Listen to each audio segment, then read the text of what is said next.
সংসারে লক্ষ্মীশ্রী ধরে রাখতে দায়িত্ব সহকারে সংসারের প্রতিটি কাজ করাটাই হচ্ছে আমার অভ্যাস। তো চলো আজকের ভিডিওটা এখান থেকে স্টার্ট করছি। আশা করছি আজকের ভিডিওটাও তোমাদের প্রত্যেকের খুবই ভালো লাগবে।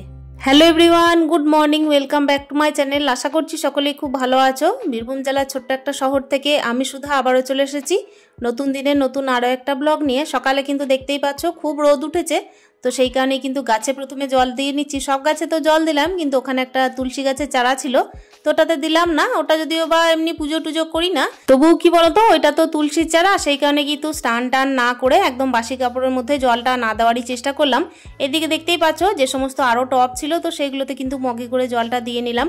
আর যে জল দেওয়ার বালতিটা আছে না, তো দেখছি তলা দিকে না একদম ফেটে গেছে, তো নতুন বালতি কিনতে হবে। এমনি যদি আমি জল দিচ্ছি তো গোটা উঠোনে কাদা হয়ে যাচ্ছে। কাদা হলে কি হয়, ওই চটির কাদাগুলো আবার ঘরের মধ্যে ঢুকবে ঝাড় দেওয়া ঘরে। আর এইদিকে তো বুঝতেই পারছো বৃহস্পতিবারে তো এমনি তো তাড়াহুড়ো থাকেই, তারপর যদি আবার ওই উঠোনের মধ্যে কাদা হয়ে যায়, ঘরের মধ্যে ধুলো ধুলো ভাব হয়ে যায়, তাহলে বেশ ভালোও লাগে না। সকালে কিন্তু বাসি কাজগুলো, ঘর পরিষ্কার পরিচ্ছন্নতা করা সবই কিন্তু হয়ে গেছে। আর আজকে এই যে দেখতেই পাচ্ছ চুলের মধ্যে একটু তেল নিচ্ছি, বলতে পারো ওই হেনা করা ছিল তখন থেকে কিন্তু আর তেল দেওয়া হয়নি। তো ভাবছি যে তেলটা না দিলে কিন্তু মাথার মধ্যে চক্কর কাটছে, তো আজকে দিয়েই নি। তো দেখো এইদিকে কিন্তু আমি তেলটা দিয়ে তারপর কিছুক্ষণ রাখবো, আর মাঝে কিন্তু ছেলেকে কি বলতো খাওয়া দাওয়া করাবো। ঘরে কিন্তু অনেকগুলো কাজ ছিল, সেই কাজগুলো করে নিয়ে তারপর কি বলতো আরও একটা কথা তোমাদেরকে বলতে ভুলে গেছি। আমার ছেলের না 2 দিন থেকে একটুখানি ঠান্ডা লেগেছে, ওর জ্বর জ্বর ভাব আসছে। সংসারে তো অনেক দায়িত্ব, বুঝতেই পারো একার সংসার, তারপর আবার কি ওর দিকেও একটু খেয়াল রাখতে হয়। তো ভাবছি এদিকে রান্না বান্না করে না একটুখানি ডাক্তারের কাছে যাব, মানে আমাদের এখানে যে লোকাল ডাক্তারবাবু আছেন তো ওনার কাছে যাবো, দিয়ে ওষুধ নিয়ে আসবো। যদি না কমে তাহলে আমি ওই যে যাকে আর কি দেখাই, তো চাইল্ড স্পেশালিস্টকে দেখিয়ে আনবো।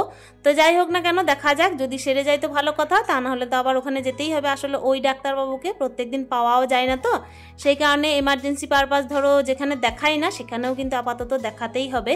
তো চলো এদিকে তো মাথার মধ্যে তো তেলটা নিয়ে নিয়েছি, আর ছেলেকে দেখো এদিকে খাইয়ে দেবো। এই যে চিড়ে কলা গুড় সমস্ত মাখিয়ে খাইয়ে দেবো। আজকে ছেলেকে বললাম যে ঠান্ডা লেগেছে তখন তুমি চিড়ে কলা খাও না, তোমাকে একটু মুড়ি খাইয়ে দিই, কিংবা একটু পরে গরম গরম ভাত করবো তখন খেয়ে নেবে। বলছে না আমি কিন্তু চিড়ে কলাই খাবো, আর মুড়ি খেতে তো একদম পছন্দ করে না।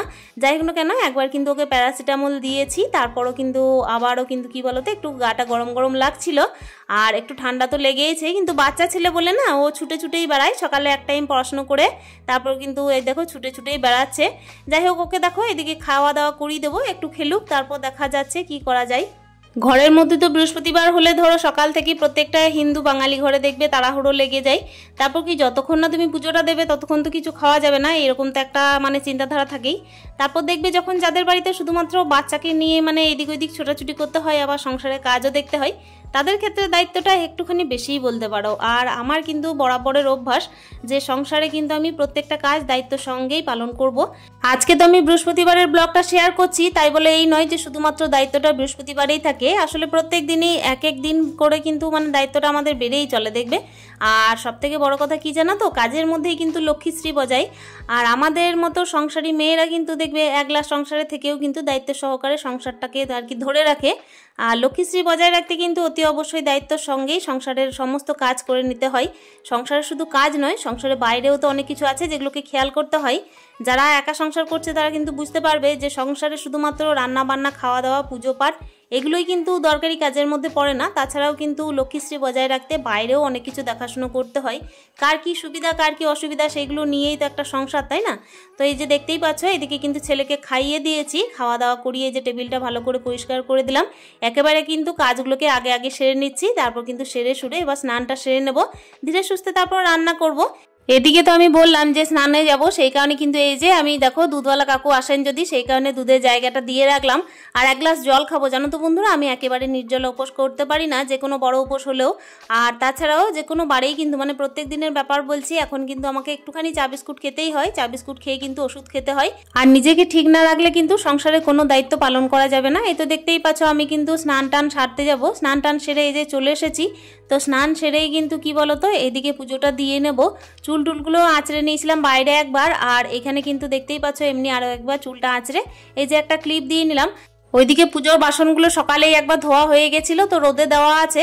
তো ওটা না জল ঝরানো আছে, তো ওটাকে আবার আমি একবার করে জলটা বুলিয়ে তারপর কিন্তু নিয়ে আসবো। আর পুজোর বাসনগুলোকে একদম কিন্তু বাইরে রেখে দিয়েছি। এদিকে গোপাল সেবাও একবার দিয়ে নিয়েছি, আর এইদিকে না গোপালকে এখনও চান টান করানো হয়নি। আসলে কি বলতো, গোপালের সেবা তো 4 বার দিতে হয়, সেই কারণে কিন্তু একটু ধাপে ধাপে স্টেপ বাই স্টেপ করি আর কি। তো এই যে দেখতেই পাচ্ছ নিজেকে পরিপাটি করে নিয়েছি। এবার চলো আবার ওই যে সংসারের কাজে লেগে পড়া। প্রত্যেক দিন সকালে কিন্তু আমার স্নানের অভ্যাস, তোমরা তো প্রত্যেকেই জানো। ওই কারণে কি হয় বলো তো, যেদিন আর কি রান্নাবান্না আগে করি সেদিন না মনে হয় যেন আমার অনেক বড় একটা কাজ হয়নি। আসলে যার যা অভ্যাস আর কি। আর দেখো সংসারের প্রত্যেকটা দায়িত্ব তো আমাকে নিজেকেই পালন করতে হবে। এই দায়িত্ব পালন করার জন্য কিন্তু আমিই আছি, তাছাড়া তো কেউ নেই। তো কেউ নেই যখন, তখন আমাকে যখন করতে হবে তখন ঠিকঠাক কাজগুলোকে করে নেওয়াই ভালো। আর আমি কিন্তু সংসারে দেখো প্রত্যেকটা জিনিসের লক্ষ্মীশ্রী বজায় রাখার জন্য প্রত্যেকটা কাজই দায়িত্ব সহকারে করে থাকি। আর এমনিতে দেখো শুধুমাত্র যে পুজো পাঠ করলেই লক্ষ্মীশ্রী বজায় থাকে ঘরে তা কিন্তু নয়, প্রত্যেকটা দায়িত্ব সহকারে কাজ কিন্তু আমাদের লক্ষ্মীশ্রী এনে দেয়। আমাদের সংসারে কিন্তু কাজটাই হচ্ছে মেন মা লক্ষ্মীর আগমন। এই কারণে কিন্তু আমি সবসময় চেষ্টা করি যে আমি প্রত্যেকটা কাজ দায়িত্ব সহকারে করি। এইদিকে তো তোমরা শুনলে যে আমার ছেলের আর কি শরীরটা একটুখানি অসুস্থ আছে, তো এই দিকেরও দায়িত্ব পালন করতে হবে। কেন কি দেখো মা হিসেবে আমার অনেকগুলোই কর্তব্য থাকে, সেই দিকেও কিন্তু আমার মাথার মধ্যে অনেক চাপ আছে জানো তো। সংসারে যে শুধুমাত্র রান্না বান্না করব, কাজবাজ করব, পুজো পাঠ করব এটাই শুধু নয়, মানে ছেলের প্রতিও অনেক কিছু নজর দিতে হয়। ছেলের পড়াশোনা আছে, ছেলের খাওয়া দাওয়া আছে, গান বাজনা আছে, সমস্ত কিছু নিয়েই তো একটা সংসার। আর সংসারের দায়িত্বগুলোকে যখন সঠিকভাবে পালন করা যায় তবেই কিন্তু সংসারে লক্ষ্মীশ্রী বজায় থাকে। কথা বলতে বলতে এদিকে দেখতেই পাচ্ছ পুজোর বাসনগুলো নিয়ে ওইদিকে আমি দেখো ঘটের মধ্যে জল ভরে নিয়েছি, ওদিকে তো ধূপ আর বাতিও সাজিয়ে নিয়েছি। আর এই যে পান কলা সমস্ত কিছুই সুন্দর করে সাজিয়ে নিলাম। আমার এই ঘরটা কিন্তু একদম ছোট, তো পানটার থেকে কলাটার থেকে কিন্তু দেখতেই পাচ্ছ ঘরটা একদম ছোট। ওই কারণে কিন্তু একবার করে চিন্তা হয় যে কলাটা যদি উল্টে যায়, কিন্তু মা লক্ষ্মীর কৃপায় কিন্তু এখনো পর্যন্ত কোনোদিন এরকম হয়নি। এই তো দেখতেই পাচ্ছ ছোট্ট একটা ঘটেও আমি মা লক্ষ্মীর আরাধনা করে থাকি, বেশ ভালো করেই করে থাকি, আমার কোনো অসুবিধা হয় না। আমি কিন্তু দেখতেই পাচ্ছ এদিকে যে ঠাকুর আর কি যে ফুলে সন্তুষ্ট, তো সেইভাবেই কিন্তু পুজোটা করি। আর ওইদিকে তো বললাম যে আজকে আমার ছেলের জন্য কিন্তু একটুখানি ডাক্তারের কাছে যাব, ওষুধ নিয়ে আসবো। তো দেখা যাক কতক্ষণের মধ্যে যেতে পারি। আসলে সব দিকেই তো চাপ মাথার মধ্যে রাখতে হয়, আর কাজ করতে করতে যে শুধুমাত্র একটা কাজ করব সেটাও করলে হয় না, সব দিকেই কিন্তু খেয়াল রাখতে হয়। ইদানিং কিন্তু আমার ছেলের গরমের ছুটিটা পড়েছে বলেই কিন্তু আমি একটুখানি স্বস্তিভাবে মানে কাজগুলো করতে পারছি। তা না হলে কি হয় বলো তো, সকালে কিন্তু রান্নাবান্নার চিন্তাটা আগে থাকে, পুজোর চিন্তা কিন্তু খুব কম দিনই মানে করতে পারি। আর বৃহস্পতিবারে পুজোর কথা বলি, বৃহস্পতিবারে তো দেখো পুজোর একটুখানি মানে সময় সাপেক্ষর ব্যাপার থাকে, সেই কারণে যখন আর কি ছেলের স্কুল থাকে তখন কিন্তু আগে রান্না করে তারপর পুজো করতে হয়। যাই হোক ওইদিকে দেখতেই পেলে সমস্ত ঠাকুরকে আর কি ফুল টুল দেওয়া হয়ে গেছে, আর ঠাকুরের ভোগও দেওয়া হয়ে গেছে। তারপরে এই যে ঠাকুরের আরতিও করে নিচ্ছি, জল শঙ্খ দিয়েও কিন্তু আরতি করে নিলাম। আর ওইদিকে কিন্তু থালার মধ্যে দেখতেই পেলে প্রদীপ সাজিয়ে ধূপ ধুনো সমস্ত কিছু দিয়ে আজকে কিন্তু ঠাকুরের পুজোটা দিয়ে এই যে আজকের পুজোটা আমি আর কি কমপ্লিট করেছি মা লক্ষ্মীর আরাধনা করে। আমার কিন্তু প্রত্যেক দিনের নিয়ম জানো তো, যে এই যে পুজোর যে প্রসাদের থালাটা সেটা কিন্তু আমি প্রত্যেকটা ঠাকুরের আসন থেকে তুলে দিই। আর এইভাবেই কিন্তু করার চেষ্টা করি, যতই হোক না কেন একটা দায়িত্ব কিন্তু সংসারের সমস্ত কাজেই থেকে থাকে। কাজগুলো করতে করতে এইদিকে দেখতেই পাচ্ছ এবার কিন্তু রান্না বান্নার পালা। তো আজকে কি রান্না করব সেটা বলি। এদিকে সয়াবিনের তরকারি করব, আর পোস্ত করব, আর ডাল করব। তবে বলি বন্ধুরা, আজকে কিন্তু সম্পূর্ণ রান্নাটা শেয়ার করতে পারিনি। আসলে যে টাইমে আমি ডাক্তারবাবুকে ফোন করেছিলাম, তো সেই টাইমে ডাক্তারবাবু বললেন যে আপনি চলে আসুন। তো আমি না ছুটে ছুটে চলে গেলাম, আর তখনই না আমার মা এসেছিলেন। তো মাকে বললাম যে পোস্তটা একটুখানি আলু সিদ্ধ করা আছে, তো ওটা মিশিয়ে দাও, আর সিদ্ধ আলু দিয়ে একটু সয়াবিনের তরকারিটা মশলা দিয়ে কষিয়ে দাও। তো মা তাই করেছিলেন। আর তারপর না মা আর কি মাছ দিয়ে বড়ার টক করেছিলেন, তো খুব টেস্টি হয়েছিল খেতে। আসলে প্রত্যেকদিন নিজের হাতের রান্না খেতে খেতে না একদম বোর হয়ে গেছি জানো তো। মাঝে মধ্যে যদি অন্য কারো রান্না খাওয়া যায় তাহলে বেশ মন্দ হয় না।